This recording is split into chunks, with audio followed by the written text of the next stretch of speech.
Thank you, Mr. Speaker. I thank my honourable colleague from Winnipeg, Transcona. I want to dive a bit into the carbon debate because in his comments he said we don't know if there'll be a rebate.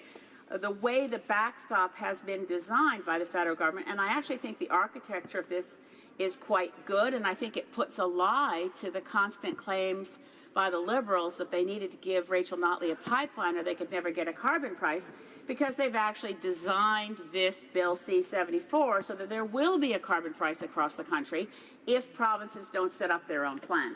So a cooperative Alberta is certainly better than a resistant Alberta, but we have a resistant Saskatchewan and we're plowing ahead. The carbon price will be across the country, it will backstop, and it's up to every province if it's revenue neutral or not. And I want to get on the record, I really do regret that the new government in BC has moved away from revenue neutrality, and for the first time since our carbon tax was put in place in BC, it will be entering into general revenues of the province. But I just want to give the honourable member a chance to reflect on that. We need a carbon price, we need a much more vigorous real carbon plan, which we don't have, but there is a backstop and it's up to each province if there's a rebate. Honourable member for Elma Transcona. Yeah, and I think the point that I was trying to make in my speech is just that I think that there could have been a rebate factored into the backstop. Oh, yes. And so what I think is deficient about the plan is that it doesn't do that. I think that would have been an excellent way for the federal government to model for other provinces who are initiating their own programs to say, look, this is how it can be done.